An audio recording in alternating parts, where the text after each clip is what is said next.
who joins us from Atlanta in Georgia. He's the National Deputy Executive Director of the Council on American Islamic Relations. Thank you for coming on today. Obviously, now we've got all eyes on the next scheduled ceasefire talks, which are happening on Sunday. Mediators are still insisting a deal is possible. Do you agree? A deal is possible if President Biden changes course. Right? It has been very clear to everyone that Benjamin Netanyahu does not want a deal. He wants the war, the genocide to continue so that he can remain in power. That is why he keeps trying to spark a regional war and draw the United States into it, and why he keeps moving the goalposts in these negotiations.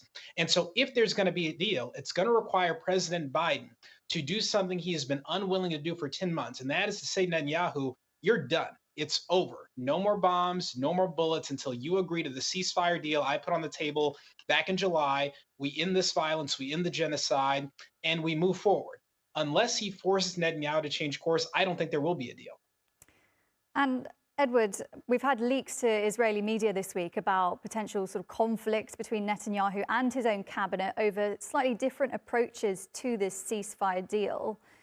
Do you think that Netanyahu will listen to the US if the US stops supporting him at this point?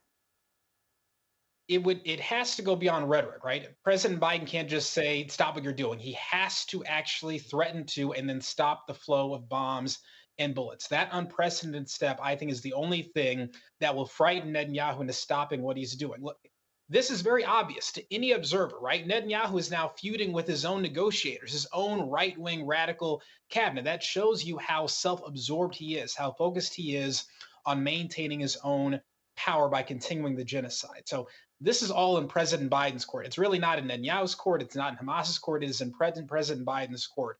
Will he force Netanyahu to stop the genocide, or will he allow Netanyahu to keep playing games while more people die or killed or murdered every single day in Gaza? That is the question.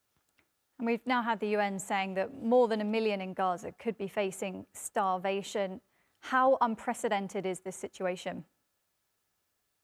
Well, you have to think back to what Russia did to Chechnya 20 years ago, the destruction of Grozny, what Assad did to Syria, to Aleppo, to get an understanding of the level of destruction that's been committed in Gaza.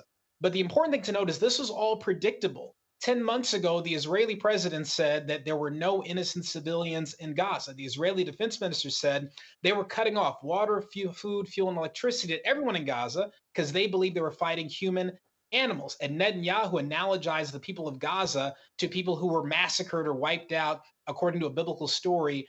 So this is very obvious what they were going to do, and they have fulfilled their threats over the past 10 months. So this is not unprecedented. We've seen this kind of horror before. We've seen genocide before, but no one thought it would happen again in the 21st century with the world watching on their smartphones. Okay, Edward, Ahmed, Mitchell, thank you so much for your analysis today.